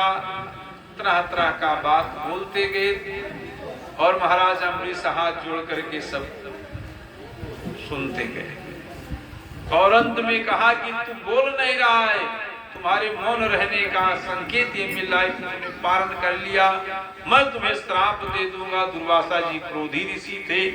आज भी लोग उदाहरण देते हैं ना कि ये दुर्वासा इतना क्रोध है। दुर्वासा जी ने कहा मैं तुम्हें श्राप दे दूंगा, और श्राप जो ही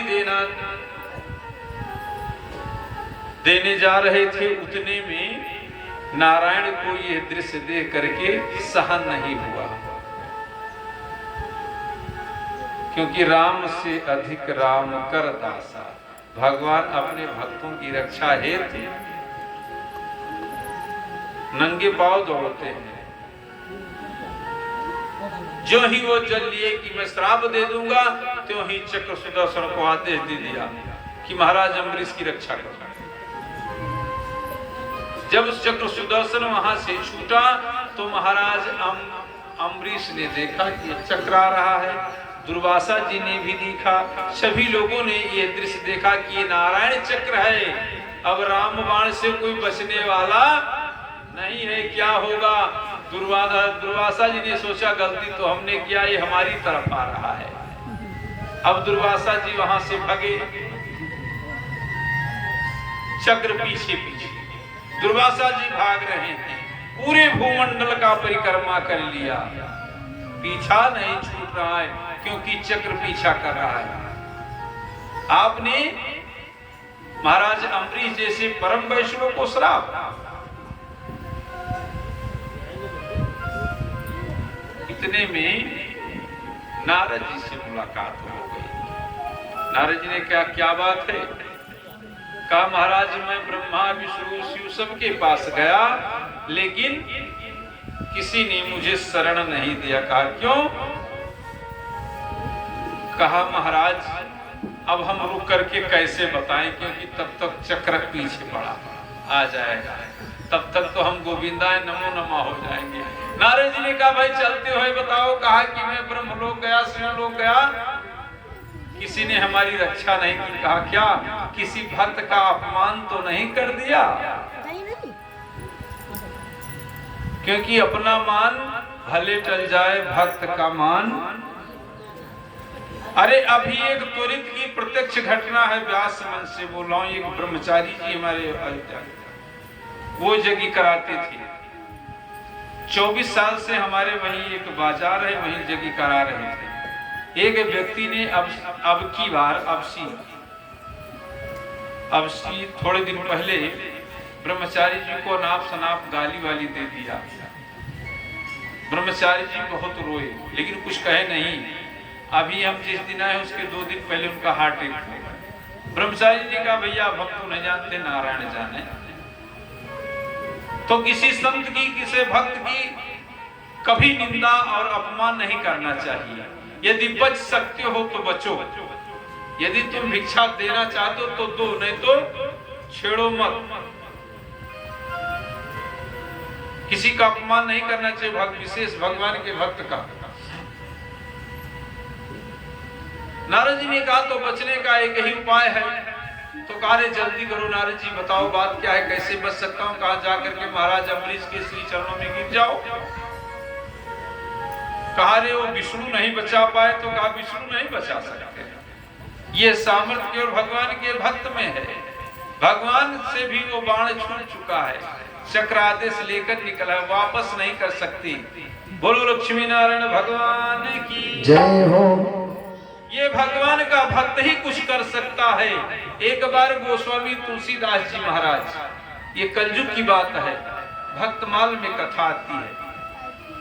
तुलसीदास जी महाराज जा रहे थे, उधर से एक 100 आ रहा था, 100।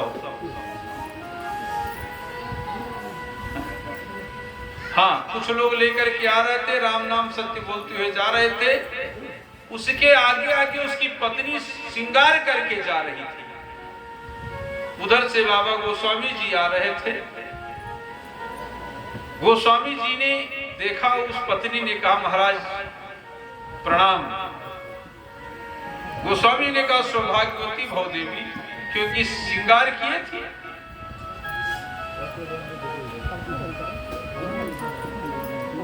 उसने कहा महाराज ठहरिए। बाबा जी रुक गए, कहा क्या बात है देवी? कहा सो देख रहे हो जो आ रहा है? कहा हाँ देख रहे। कहा मेरे पति। कहा ये मेरे पति है महाराज। और आपने कहा सौभाग्यवती भव।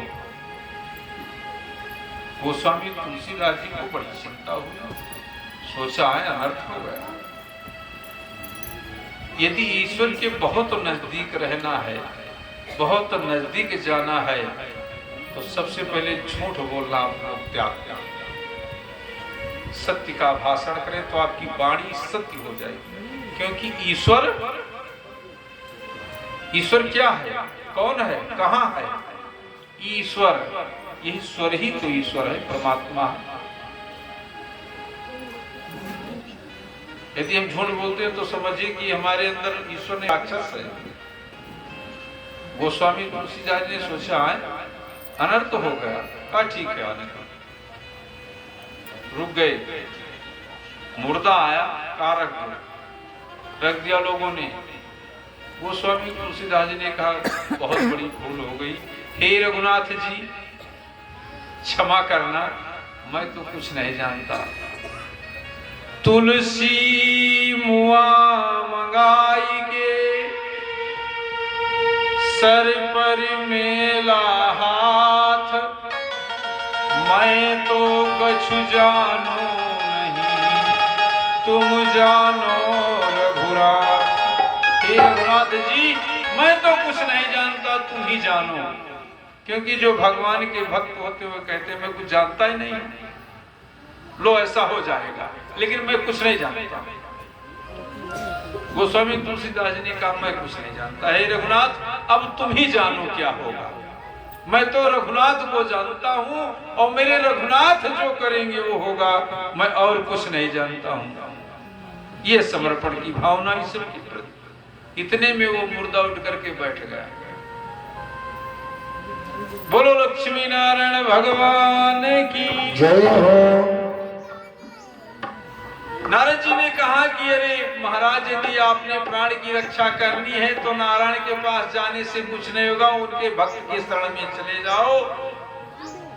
दुर्वासा जी भाग करके आए और जो ही महाराज अम्बरीश के शरण में गिरना चाहते थे, अम्बरीश जी ने उठा करके और आलिंगन कर लिया और कहा महाराज आपका स्थान तो हमारे जैसे ये चरण में नहीं हृदय में आप बसते हैं, मेरे हृदय में निवास करते हैं। आप मुझे क्षमा कर दीजिए। लेकिन वो चक्र घूमता रहा। बोलो लक्ष्मी नारायण भगवान की जय हो। ये एकादशी का प्रभाव है कि आज महाराज अम्बरीश की रक्षा हो गई। एकादशी महारानी की कृपा है। बोलो एकादशी महारानी की जय हो। महाराज अम्बरीश ने बड़ा अनुनय विनय किया कि महाराज हमसे भूल हो गई, और इधर दुर्वासा जी क्षमा याचना अम्बरीश से करते रहे। कहा महाराज अब तो समय बीत गया, ये बताइए अब क्या किया जाए। कहा कि अब महाराज एकादशी बीती है, अब चलो द्वादशी में सभी लोग पारण करते हैं। अब द्वादशी आई है। बोलो लक्ष्मी नारायण भगवान की जय हो। से महाराज अम्बरीश ने दुर्वासा जी को लिया और 10,000 शिष्यों को साथ में बैठा करके द्वादशी व्रत की पूर्णाहुति की।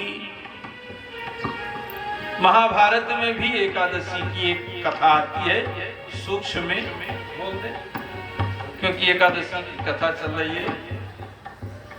बोलो एकादशी महारानी की जय हो। एक बार भगवान श्री कृष्ण अर्जुन के साथ में हस्तिनापुर में बैठे थे। तिथि एकादशी थी, तिथि एकादशी थी। लोगों ने कहा कि कन्हैया आज तो एकादशी है। कन्हैया ने कहा कि हाँ आज एकादशी है। कन्हैया कुछ कौतुक करना चाहते थे और बुलाया कुंती को, कहा बुआ जी कहाँ केशव, कहा तो एकादशी है, कहाँ एकादशी है। चूंकि वहां भीम भी बैठे थे तो कहा सबको एकादशी रहना है। कुंती ने कहा सबको एकादशी रहना है, सबको तो एकादशी व्रत रहता है, लेकिन केशव भीम जो है ये बहुत खाता है, ये एकादशी कभी नहीं रहता है। भीम एकादशी नहीं रहता। तो कहा नहीं एकादशी तो भीम को भी रहना चाहिए। तो भीम तब तक बोल दिए, कहा भैया देखो हम भूख नहीं रोक सकते।